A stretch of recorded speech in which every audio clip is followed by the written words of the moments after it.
Yo, yo, yo, welcome to another edition of the Geeky Bros Podcast. I'm your boy Tactix. Yo, it's just Darcy here. And this is Big Geek Umar. How y'all doing today? That delay. What delay? Like the timing was like on. It was like, yo, Tactics, just Darcy. Big Geek Umar. You guys are just saying this to get in my head. I'm not going to let you get in my head. I'm fine. I'm fine. I'm a fan. Oh, man. Hilarious. I love it. All right, what's on the agenda for today? All right, so we got some geeky news to catch up on. Firstly, some sad news, which happened a little while ago, the passing of DMX. Now, I will say that I don't know too much about DMX and his work. I definitely saw his movies, and heard like a couple of his songs, but like predominantly like it wasn't that big of a loss for me. But I know that a lot of my friends they've been feeling this loss, so I just wanted to ask if you guys how you taking it. Well, yeah, Darcy, I'll let you go first. I feel like you're the biggest fan out of all of us.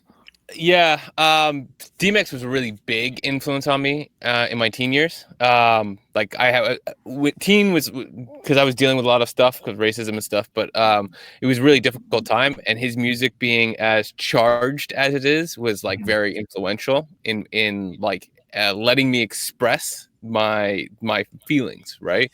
So DMX was a very big influence in my youth. I can't say like he it's funny, like 2 weeks ago or a week ago, I was like going on Spotify for just because I make music and I was looking into stuff or whatever, and I was just hitting artist to artist, and I was like, oh, I came across DMX, and then I went down like a long DMX rabbit hole I hadn't been on in a while, and just irony of timing, you know, it's really unfortunate, and a lot more stuff has popped up and reminding me about his like how influential he could be at times, like how he was. How to put this? He's a really good poet, and even though he's so aggressive in his music, if you actually take it away, his stuff was as sometimes as poetic as almost Tupac was. It just the way he presented it was so aggressive, but it was so much like blunt in a way that you needed to hear it.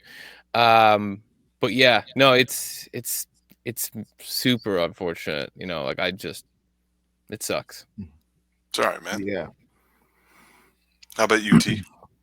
Yeah, I mean, I can't say that I was like a huge avid fan of DMX. I didn't really. I mean, I listened to a couple of his music, his songs, but I never bought any of his albums or anything like that.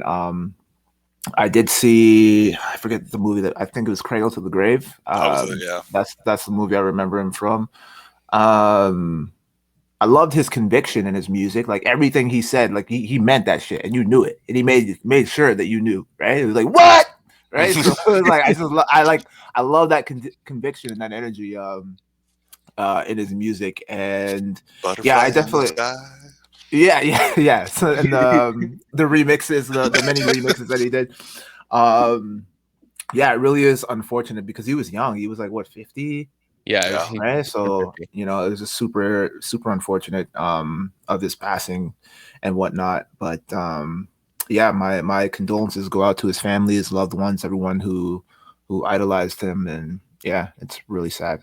Mine after I jump back in, I want to share like a little story, something that like there's a unique thing that I've only heard of 2 people ever doing this, and he's one of them who did this. You're talking about his conviction, and so when he was coming up in his music, similar to Eminem used to have a much softer tone to his voice in like the first album he ever put out, and DMX used to rap in a much softer toned voice, and then I forget the reasons why Eminem shifted, but obviously for the right reasons, because he's one of the most like financially successful artists of all time, and DMX also in that category. I remember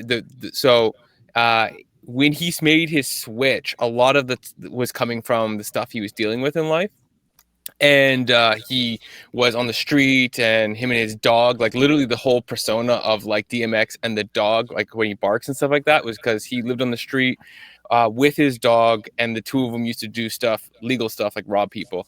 But there was only the two of them, and his only person he could rely on was his pit bull. And so the persona of him and the dog comes from from him actually communicating and living with a dog like on the streets for a period of time. I forget exactly how long. But when he got his record deal, he did something that, here's an interesting correlation between him and Kanye West. They're the only two people I've ever heard of doing this.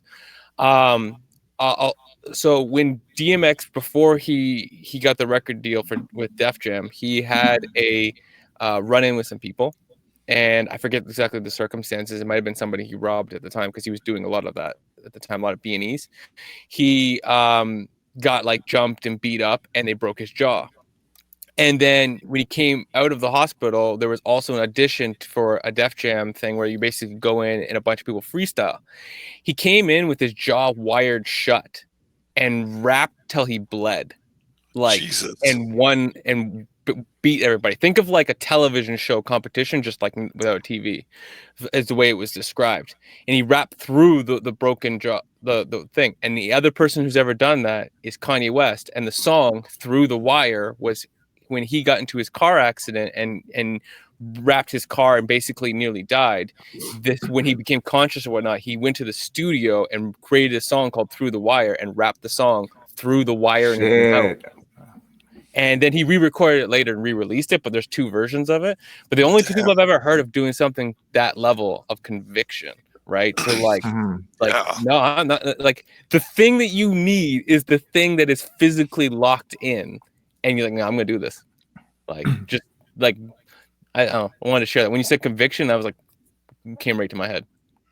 Yeah, it's like that. Yeah, it's like the no way as the way, that like you're using your limitations as no limitations kind of thing. I like that. Yeah. Yeah, so I had to put that out there. No, I'm glad you shared, man. Damn. So moving on to our next topic is the recently released Fast and Furious 9 trailer that dropped. I'm going to admit that I'm gonna watch this movie. I'm gonna watch it with you guys, absolutely. But like, no, the fuck you ain't. I'm not watching it with you. I'm not setting myself up like that, bro.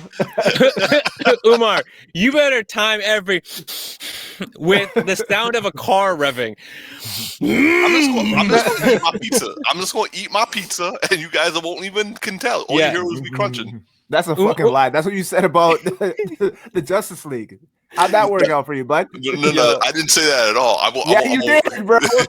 Bro, yeah, you did.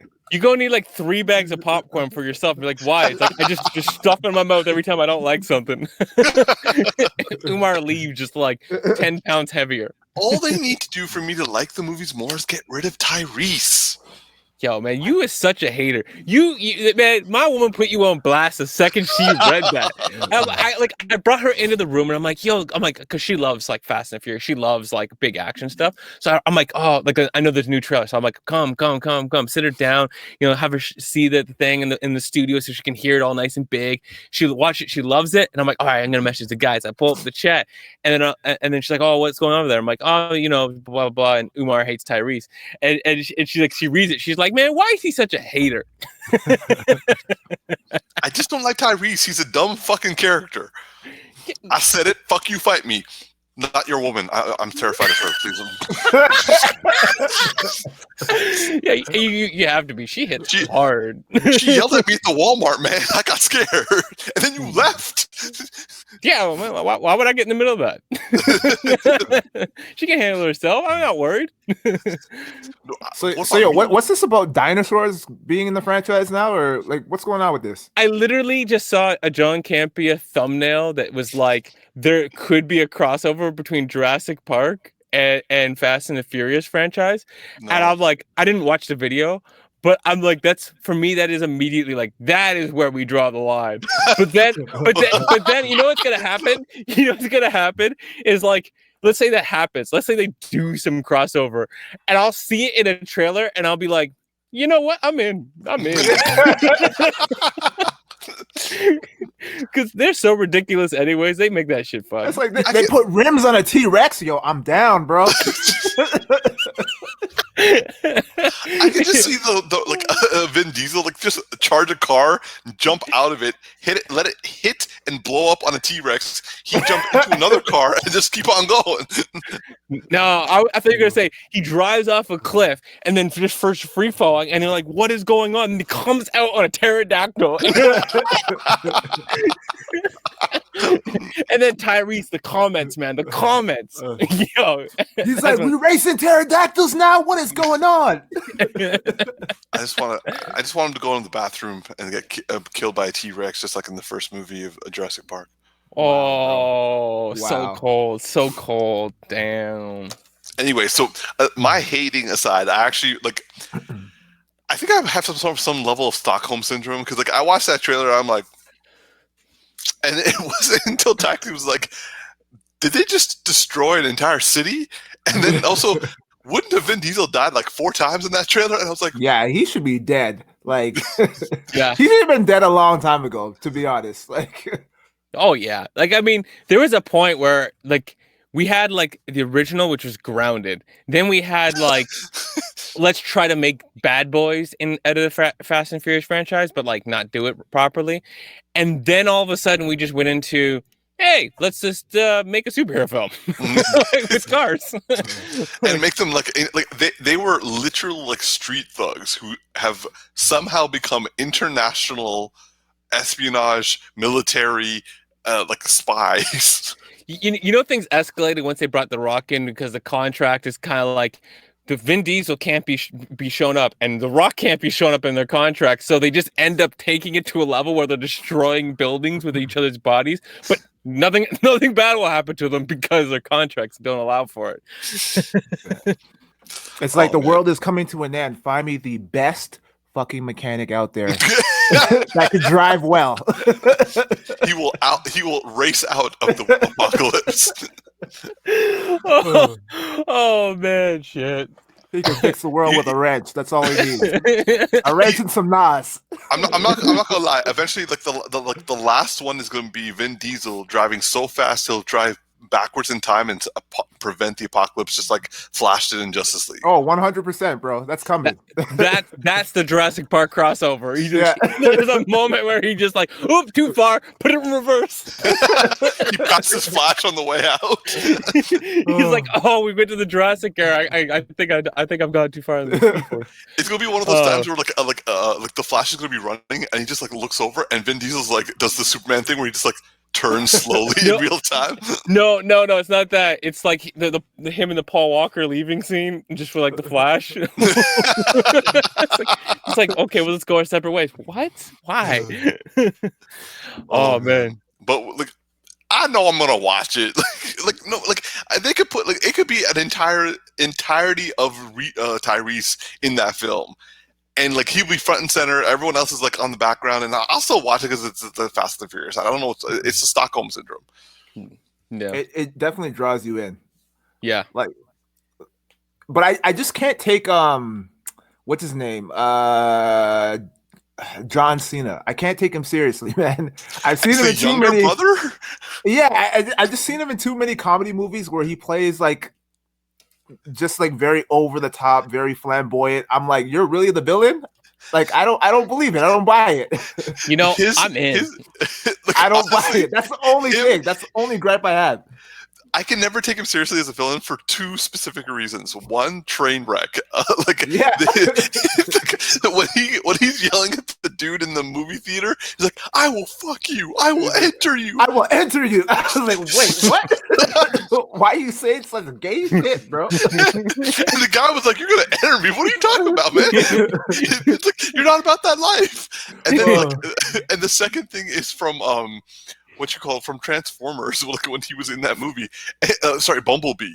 And he was like, "Guys, we're gonna trust the Decepticons? Their names are Decepticons." And I was like, At least somebody finally said it. Our name roughly translates to "you cannot trust us." Okay, that sounds like a good team to go with right there. So I am interested to see John Cena and Vin Diesel fight. Like just as much as I was looking forward to seeing The Rock and Vin Diesel fight. Yeah. I really want him to live throughout the universe, like it's not like a final thing, so that we can have a Rock, John Cena, Vin Diesel scene for no reason. That would be bananas, yo. Holy. Like bring somebody else in, and then you have a tag team. Like, it'd be like I'm just want all my big dudes right now. So what's his name? Our guy who's Guardians of the Galaxy. Dave Bautista? Yeah, like say you make the next villain like Dave Bautista. I think we're gonna see acting chops out of Army of the Dead, and so I think we're gonna see, right. And so I feel like Dave Bautista's like your next big villain, and then you're gonna have some like tag team to take him down or something like that. Because Dave Bautista, you could look at him and you'd be like, yeah, he could take some of those guys. I'm gonna say this right now. Like I could see The Rock, Vin Diesel, and John Cena all coming at each other, punching one another, and then creating a shockwave, knocking all three of them backwards. Yeah, exactly. Yeah, no, I'm in. Like, I don't care. Like, as crazy as this thing is, what else could they have done with Fast and Furious? Like, they couldn't keep repeating the first idea because it would just get boring, and they really couldn't keep doing what the Italian Job was trying to do because that would probably get boring too. So, like, they had to just take it up to some level. And in one movie, they're going into space.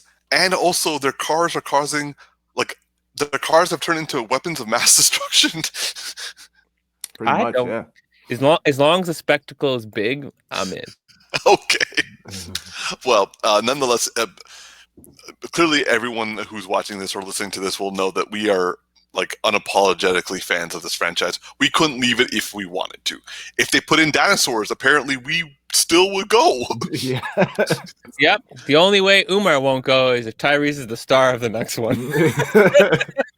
Like a spin-off film. That would be a question mark at present level. Like, I'd still hate it, but I'd be watching it. I'd be watching it and hating it, but I'd still be watching it. It's a Tyrese spin-off. Mostly just him. I'm good on that one. All right. Well, anyway, moving on. The final piece of news is another revisit to the Ray Fisher saga. Apparently, Gal Gadot recently has kind of come out and said that, yeah, Joss Whedon was pretty shitty to her. But we kind of knew that already. She was basically saying that he threatened her career, and then she just went over his head and made sure that he never do that again, which kind of worked because then he left her alone. But Ray Fisher currently, she still didn't really support Ray Fisher. She just said, he has his truth and left it there. And I'm like, but I will say that Ray Fisher's recent hope that he will continue a Cyborg is, I find that interesting. I don't believe it, but apparently he thinks that it's salvageable. I will be amazed if it does. What do you guys think? I want to see him continue as Cyborg, but I only want to see that if the universe makes sense for it, right? Like if the story that they're trying to tell with all these characters and the universe doesn't make sense to compare to the character he was in the Zack Snyder universe, then I don't really want to see him progress, just because I don't want to see that character progress. But I loved his performance so much that it makes me want to see that portrayed out more and on the silver screen in some capacity. Do I think it's likely that it will happen? No. But I also feel like there's a lot of reasons other than his feud with WB executives as to that reason. I feel like there's other elements just to why the fuck are they taking this thing now? So everyone wants the Snyderverse back, and then other people, and then what are they doing if they're not taking the Snyderverse back? Like, what is their plan right now does not feel clear. So, how about you, T? Yeah, I feel like his run as Cyborg is over. I don't think he's gonna continue unless they continue with the Snyderverse, which, I mean, it's really 50-50 right now. I'm leaning more towards it not happening. And what? Nothing. King. What the So fuck creepy. was that? I said let it die. Like it ended off a good note. Just like let it die. Like guys, let's not romanticize the fact that the Snyderverse was good. Okay. Okay. Get the fuck out of here. Okay, hold up. Okay, no. So here's the thing, and I think I said this before, but I'll say it again. I actually, after watching the last movie, from Zack Snyder, I really wish we actually had one more, but I know it will never happen. I just want where that movie left off and where I could see the next movie going. I actually would love to see the full completion of his idea. This is the full completion of what he was planning to make after it already got shut down to one film instead of being two, which I feel like he was still going to try and make it like, if he got to release his film on time the way he planned, I think he was going to try to get the rallying call to get that that fourth film that he wanted to make anyways, if all this stuff didn't transpire. But yeah, man, stop hating all the damn time. T. Yeah, sharing that same sentiment, man. You're just a whole ass bitch that hates everything, man. Like, for straight up, man. I don't know what your issue is, bro, but You know, no. You know exactly what my issues are. It doesn't make sense, though. It doesn't make any sense whatsoever, man. That movie was dope, man. It had problems, but overall, man, Are you saying that it was so good that it made you forget all the problems with the Snyderverse? Yes, it did. Yes, 100%. Yes. Damn, yes. That's big. That's big. I'll forgive him. I forgive him for Batman v Superman. Holy shit! I forgive him, man. Damn. Wait. Okay, wait. Hold on. Wait. Okay, I won't go that far. I can tolerate Batman v Superman now a little bit more. Not 100% forgiveness there. I'm not there yet, but yeah, I retract my statement. You can enjoy it knowing where it's going. Yes. And we'll leave it there. We'll leave it there. I love how I actually pushed you on your convictions, and you blinked for the first time. I was like, wait a minute, hold on. Because I was very hurt by that movie. Yeah, I was there, man. It was your birthday too. Oh, okay. They always are your birthday. Damn. Yeah. I just clued that in too. Like, what was? No, I actually, Man of Steel, was that? I have no idea. I just remember seeing that. No, it definitely couldn't have been your birthday because I remember watching it by myself. Yeah. No, it was Justice League and Batman v Superman. Yeah. All right, moving on to our big story, the Falcon and the Winter Soldier. We are continuing our review of the series, and I gotta say, I have been. You guys heard me say it at the outset. This was not the series I actually was excited to see. I was not really looking into it at all. I thought it would be something fun to like as a placeholder, but holy damn, shit got real. Now I will say, actually, I'll wait until my part of the review. But we are going to be covering episodes 3, 4, and 5. Episode 5 just dropped, and I want to ask you guys for 3, 4, and 5, what were your thoughts? Darcy, let's go with you this time. Okay. I just got done watching 5, so my head is all on 5. Right now. Same, bro. I was like, hey, we're going that far back. let me just try to like lead up to it with the like details I can think of leading up to this. So I'm not gonna call him Captain America. John Walker took off a man's head. Like, yeah. I love in that episode the conversation of the serum.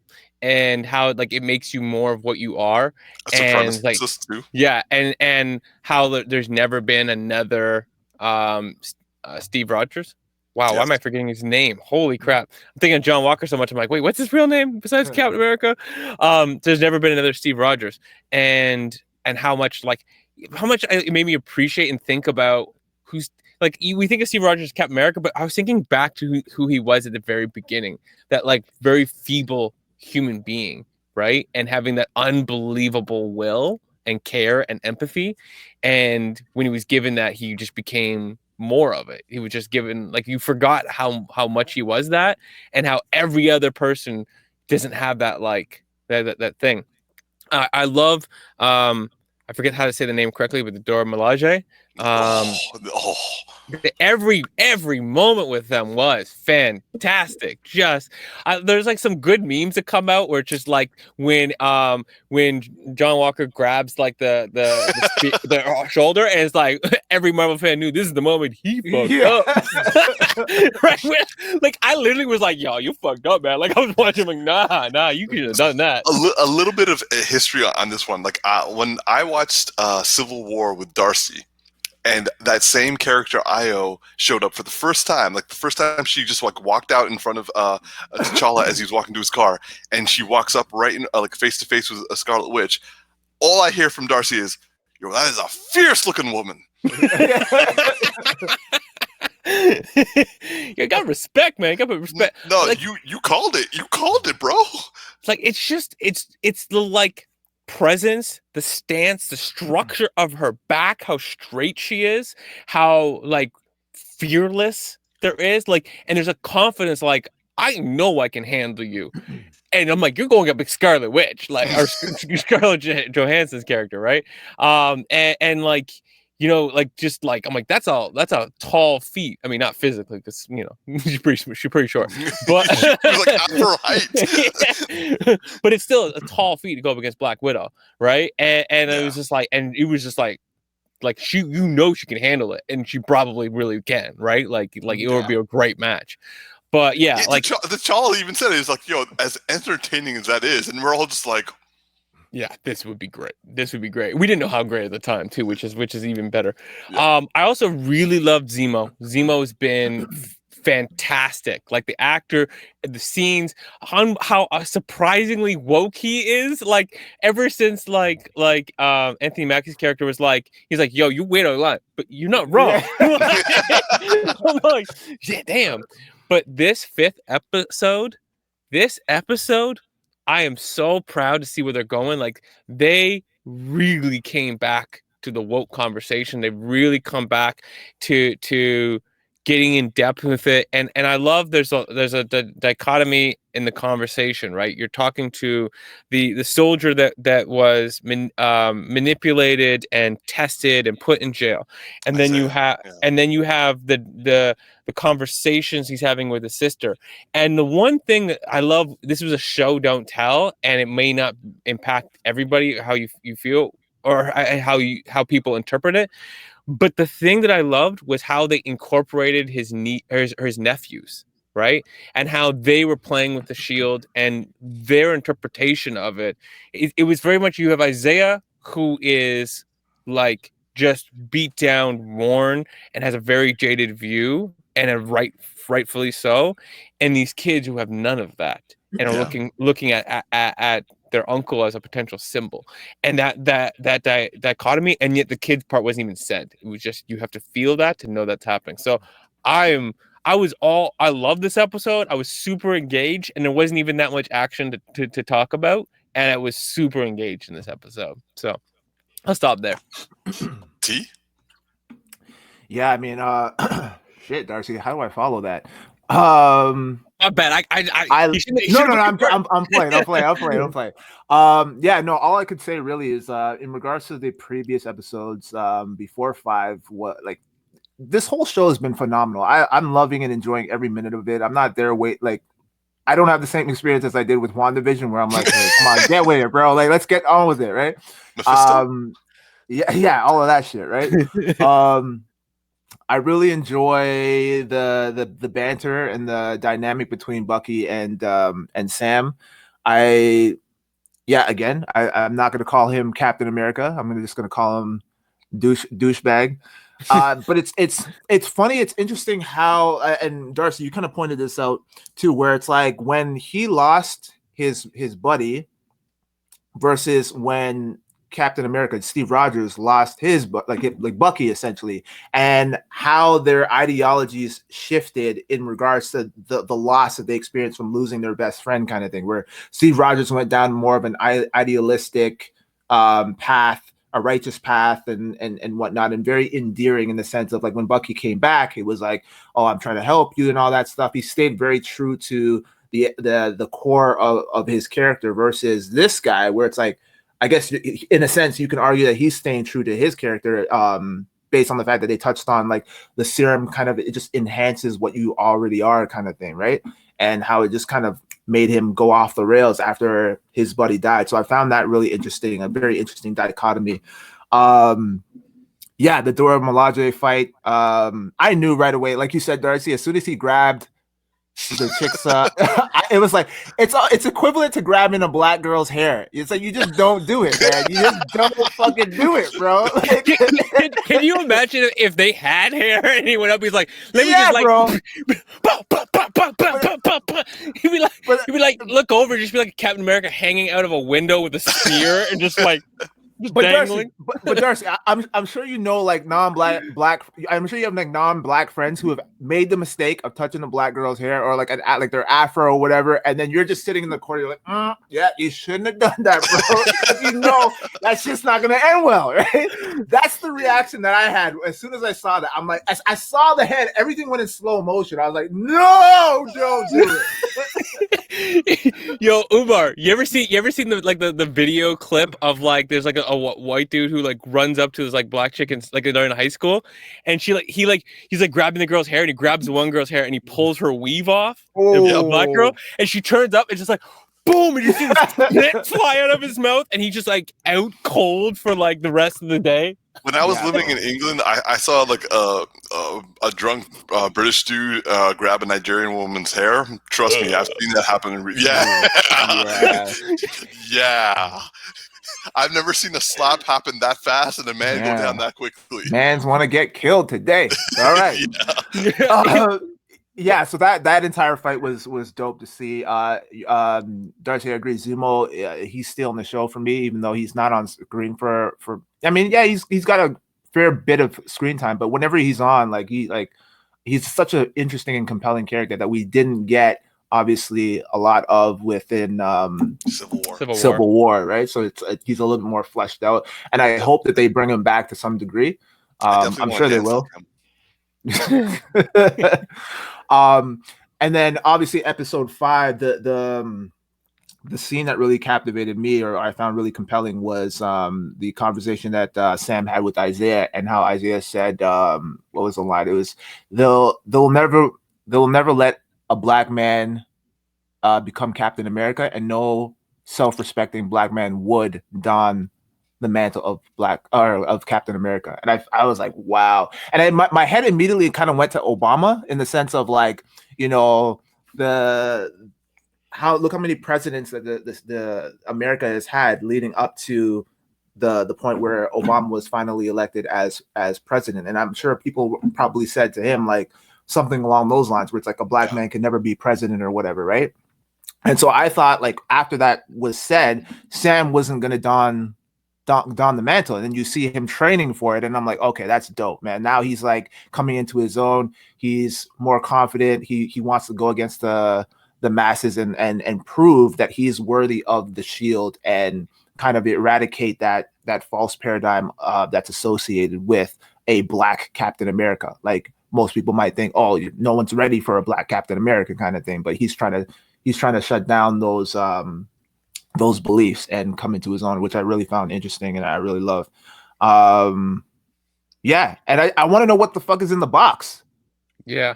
Oh. I feel like it's his costume, but what is it? Because did Bucky spandex? I know he's been. Yeah. Anthony Mackie wants spandex. So that's got to be it, yo. Well, it came from Wakanda, so I wonder if it's gonna be Wakandan spandex. Vibranium spandex. Yeah, no, but I wonder if it's going to have some of the similar properties as Black Panther's, absorb and then release kind of a thing. To get something like that, because he's not super powered, right? Yeah. So he needs more things to help him, and that would be a significant piece. But of he's throwing out all these acrobat. Like, when the fuck did he learn how to do all these backflips, yo? Like, I was thinking about that, but I'm like, he's always done them because he's always had to do them with the wings. He's always done like with the wings. I could do a triple backflip with a wing on, bro. Like, but I like, actually thought of you during that scene. I'm like, I think I've seen Tactix doing those moves, and like, I want to buy a shield now. Okay, but think of it like this: imagine somebody who can't do any acrobatic moves independently, and then give them wings. They're just gonna hit the ground really fast. I'm with you, Darcy. I'm with you, Darcy, on this one. Like, his movements were very similar to like the movements he's been doing even in Civil War. bro, if I've never done a flip in my life, and then someone gave me wings, and then I was doing backflips because of the wings, and then someone stripped away my wings, I'm not throwing shit, bro. I'm not risking my neck just to do a backflip thinking that I can do it. He's doing it in his backyard. He's fine. Hell no, bro. Not me, bro. Not me. Well, he's got something he wants to live up I'd be like, to, I got my shield. I'm good. I don't need to be doing any flashy shit, yo. Yeah, just stand there. Yeah. So, like, for me, I would say that, all right, starting for episode 3, I found episode 3 to be the weakest episode in the series so far. I was a little let down by it. That was the one where, like, they meet up with Zemo, they get him out, and they're, like, going, like, to Madripoor and meet up with Sharon and all that sort of stuff. I just felt everything was rushed. I also didn't like the episode because I like Anthony Mackie. I like his acting. I even like his comedy stuff. But I feel the show, up until that point, was really trying to balance between him being like the star and also being as like soulful and like interesting as Sam is, but also trying to like play up Sam's Anthony Mackie's comedic style. It's like, hey, let's balance the two of them. I would have much preferred if he just had quips like every now and again, but it wasn't like a thing they were balancing. Like, for example, the whole thing with the shot with the snake. I wasn't a big fan of that. I love that scene, man. That's so hilarious. Honestly, you're a fucking hater, bro. No. Yeah, right. You're missing. You're missing. Like, this is a style choice. Like, I would have preferred him to kind of like take the shot, like be the Stone Cold, like whoever he was, take the shot, and then turn around and like look at everybody and be like something smaller. I just wanted something smaller. Like, the phone thing really bothered me. I'm like, how's this guy who's been on the run for 2 years with Steve Rogers and escaped like every fucking buddy going to leave his phone on? Yo, he's been out of the game for a bit, bro. And plus, he was dead for 5 years, man. Give him a break. but that's just the bad thing. Like, that episode took me out of a lot of things. What I was getting in the first 2 episodes, like I was loving the first 2 episodes. The third one just felt like it was like filler. Also, like that scientist was such an exposition drop. Like, there was nothing interesting about him. I did like the fight with Sharon, though. Even though I'm not a big fan of Sharon's character, I loved it. Was like a John Wick style fight sequence with her in in the storage area. I thought that was kind of cool. Yeah. Then episode 4 came up and we were back to form. I'm gonna admit, I started crying in the first scene. Having her the doorbell Io saying the trigger words for the Winter Soldier and having him desperately trying to stay as himself to realize that he's still himself, and like. When she says in like such a kind way, saying "I won't let you hurt anyone," you know you're safe, and you know everyone else is safe. But at the same time, it's not like a soldier scaring you. It's like I know I can take you, and I'll make sure you never hurt anybody.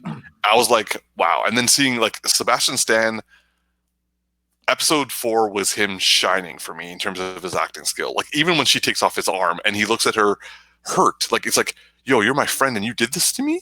And then she's like, yo, damn you, James. You're like, yo, that friendship. I also found, I was enjoying Zemo in episode 3, but I found his argument about the super soldier serum and its comparison to supremacy in general to be fascinating. Just like the writing got way better in episode 4. And I think the thing I love the most about episode 4, which they continued in episode 5, is that they brought back Sam's counselor. Like, he was a counselor to veterans, and they brought that back. They gave him back such a level of depth that I was like, thank you. And they showed us, and also they both showed us and told us that he is the next Captain America, because he is willing to have these conversations. He is also able to empathize with the other side, but also say, no, I'm not going where you're going. And they showed such a perfect dichotomy between that and Walker. And then I loved when Zemo asked him the question, would you take the serum? And he was like, no. No hesitation. No hesitation. But not only did Walker, but Lamar also said yes emphatically. Mm-hmm. But Sam is very wise to the situation, and he's someone who wants to heal. And that's what I love about his Captain America and why he's a perfect Captain America. It's not, the shield isn't his defining characteristic. There was a meme about Walker. Every scene he is introduced in, he's saying he's Captain America. Versus Steve Rogers, he predominantly introduced himself as Steve Rogers. Very rarely was he like, hey, I'm Captain America. Mm-hmm. And so I am Steve Rogers. Exactly. Yeah, exactly.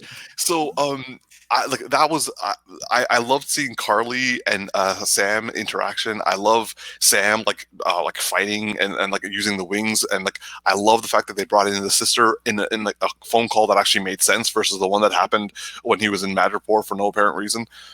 And then episode 5 happened, and I was like, wow. I did find certain parts to be slightly, and I think this is a more personal touch. It was slightly heavy-handed, but the Isaiah scene was perfect. Like everything about that was perfect. His conversation with Bucky when he's training with the shield, and he talks to him about his trauma. I did find it rather odd that Bucky's been getting beaten up so much in this series. So I'm like, this guy went toe-to-toe equally with Steve Rogers, did a pretty good job against Tony Stark, and also who else did he fight? He also fought Black Panther and was relatively on the same wavelength. But John Walker is the one who's giving him trouble. Well, here's the thing, though, is that at those times he was uninhibited, right? Now he has self-doubt, right? Yeah, and he's trying to find himself. Mm-hmm. So he's his own. That's a good point. When he did those, it's imagine taking the emotion out and then just fighting. That's how he was. Yeah, but he developed a killer instinct. Yeah, right. He was programmed. Now he's exploring himself and trying to figure himself out and dealing with constant self-doubt. The conversation between him and Sam was amazing. When Sam basically called him out, was like, "No, you're not. What was the word? You're not what." He was saying stop defining yourself by other people, and you're not trying to make them feel amends. better. It was the amends thing. He's like, you're not making amends. You're avenging, right? Oh, yes, that was a perfect line. It was so well done. It was so I love that and how much, and I love Bucky's good talk, right? And I was like, that is a couple buddies. I love their dialogue afterwards. He's like, yeah, we're buddies. We're guys who have a mutual friend who's gone now, so we're just guys. And I'm okay with that. Yeah, so am I. It was just this. They're becoming friends but reluctantly, and trying to not admit to each other that they're friends. Did you guys notice that when Sam asked Bucky, "Well, how are you sleeping? And, do you still have the nightmares?" He's like, every damn night. He didn't have it when he was sleeping on the couch at Sam's. He was sleeping on the couch, not on the floor, and he didn't have a nightmare. Interesting. I also love that he's flirting with his sister. I'm like, dude, oh yeah, on. That was right out of the gate when she always hi or whatever. And I was like, oh shit. But by the way, I want to circle back on this because I'm gonna forget it. But another Zemo scene that I loved. I know you hated that third episode. I'm kidding. I know you didn't hate it. You just had issues.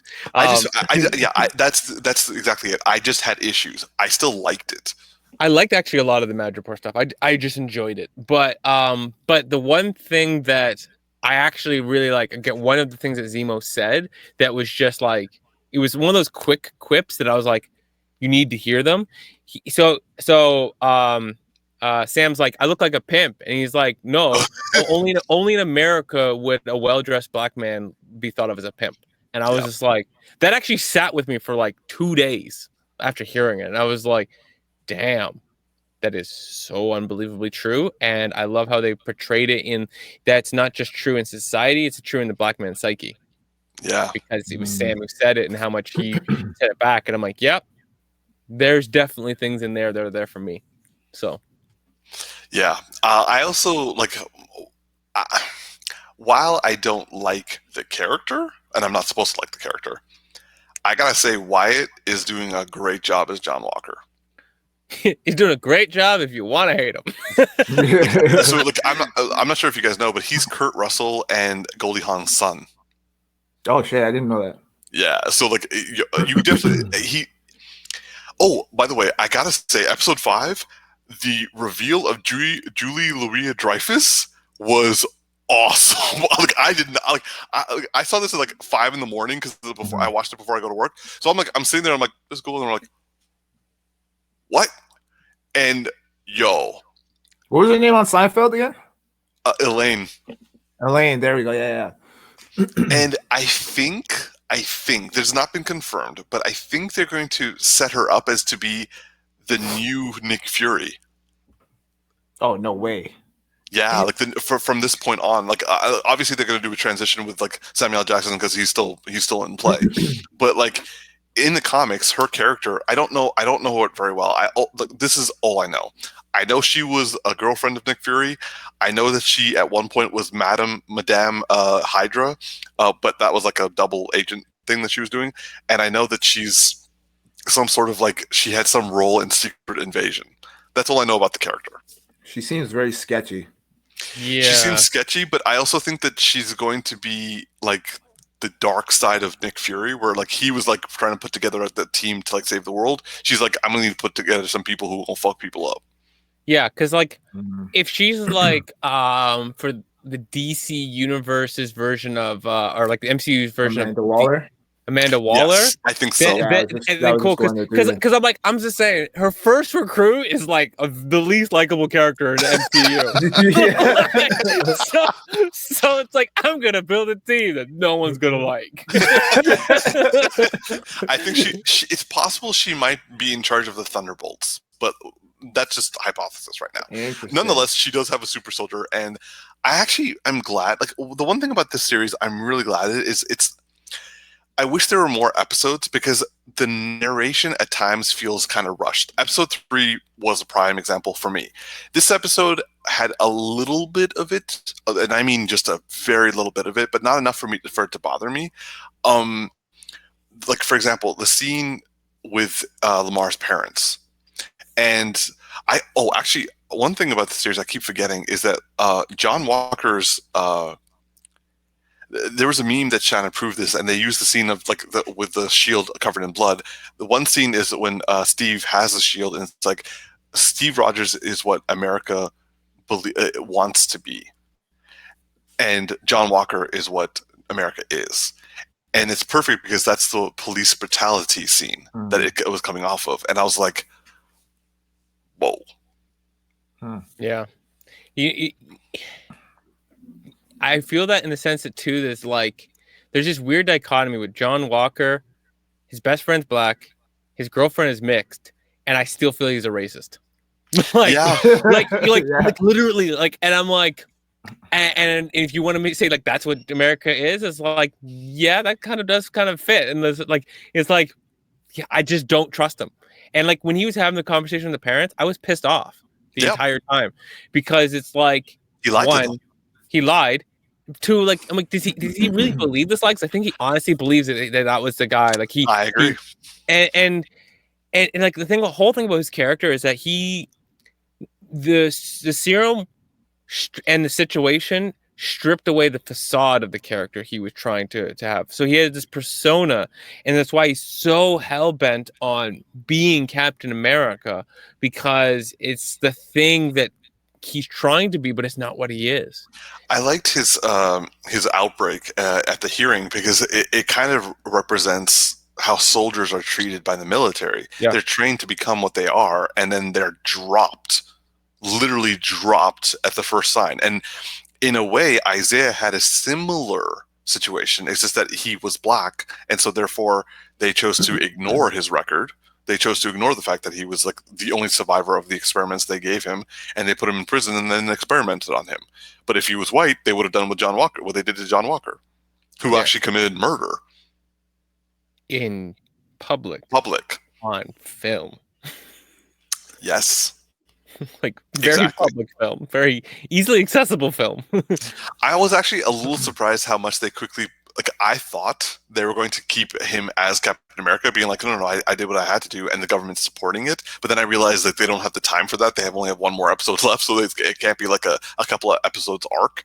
But like, I'm not begrudging it. I just, like, honestly, this series is significantly more woke than I thought Disney was willing to go. Damn, there's only one more episode left. I didn't even think about that shit. It's moving so fast. It's only 6 episodes. That's why I felt that episode 3 was such a weakness for me, because it was like they needed to create that bridge to shove the story faster. If they had 10, I wouldn't, like, I bet you episode 3 and 4 would have been like the whole Madripoor thing. What's after this? Hawkeye? No, after this is Loki. Oh yeah, Loki. I saw promos coming up for Hawkeye. That's what I was thinking about. I think Hawkeye is filming right now. Yeah, they were like behind the scenes. It was showing the dynamic between the two actors. It was kind of cute and funny. Yeah. It was basically like there was no dynamic, and she was kind of like giving him like a bunch of like issues. Yeah, I'm really enjoying this series a lot more than I thought I would, and honestly, like, when Sam walked out of Isaiah's house after the conversation, I felt the weight of the whole thing. But I'm also glad that it turns out, Darcy, you were absolutely correct. They brought back the conversation from the jail cell conversation that Tactix and I were saying that, like, I wish they had gone a little bit further. They essentially did an entire episode devoted to that. Mm-hmm. Yeah, I just felt that this is where they were going to do. They can't, if they were to do all of that at the beginning, then it would have been they would have had to do more surface level, right? They would never have gotten the depth, and they wouldn't have got the subtlety of you're not always ready to have these conversations with people, and in reality, and so you can't just be like, I'm gonna walk up to somebody and we're gonna have a conversation about race and we're just gonna get it all out there right now. Like, it's not gonna happen like that a lot of times. There's gonna be a lot of things that aren't said and a lot of things that you're gonna have a difficult time getting to say.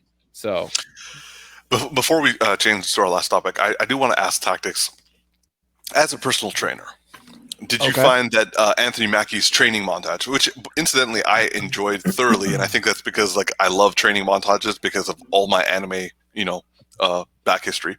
But as a personal trainer, did you feel that it was believable from a professional setting that Anthony Mackie would be able to do and also be able to accomplish all the things that he did?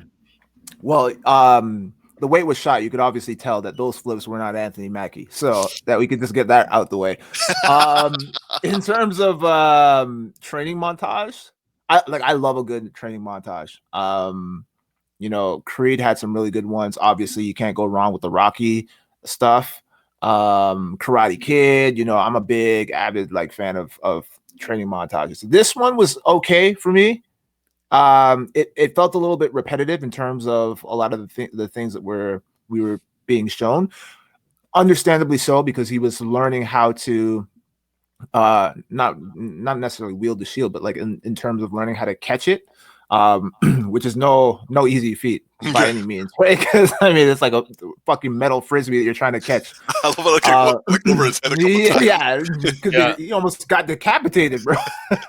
But it was okay. It was believable. They didn't make it too over the top in terms of like making him like lift heavy, bulky weight and everything. A lot of the stuff that he was doing was calisthenics, and it was catering more to being more agile. So hence the flips came in, which I guess would make sense considering the amount of fighting and the type of fighting that he would be doing and the type of people that he's facing off against. Like, what's GSP's character name? Batroc or Batroc? Yeah. So and he's coming back. Yeah, if you're going up against him, then you probably might need to bust a couple flips out in there, right? So, the training montage was okay for me. In terms of believability, could have used a little bit more variety in terms of the training, but overall I liked it. I found it served its purpose. All right, cool. And finally, just my thoughts on the box. I think that's his new Captain America costume with the wings, and I think the wings that Taurus takes will be his costume, and he'll become a new sidekick. That's just my 2 cents. Ooh, good quick drop there. Yeah. Anyway, so we have about like 6 minutes left, so let's jump really quickly into Invincible. And so episodes 4 and episode 5 came out recently. I gotta say, I'm loving the series, especially that last episode. Invincible got fucked. Yeah. Sorry. Oh yeah, you're only on 5. I've seen 6. I gotta be careful here. Oh, okay. Tactix, you caught up with 5? Wait, how many episodes are out right now? 6. 6? I haven't seen 6. I haven't seen today's episode then. Okay, cool. So yeah, so last thing I saw, Invincible got fucked. Oh yeah. And his dad just stood there and watched. Yes, he did. I mean, he called back up, but that's about it. That's some cold-blooded shit, man. Yo, that motherfucker is so like I didn't know what the fuck is going on with him. He is so unbelievably cold. He's all over the place. I know. And what's the motive? Because it feels like he's being pulled between multiple different things. Right? I think he's like he loves his son and he's like doing stuff for his son, but then there's another aspect of him that's like getting in the way. Yeah, and then we don't know. I'll get to this real quick. It's like I'm loving this show, every aspect of it. That fight where whatever his name, something Beast. I just forget like the other half of the name. When he takes that axe to him and just opens up his stomach, like intense. When Black Bolt like gets his arm snapped and like God, like his hand snapped and it's like you just see it go the other way.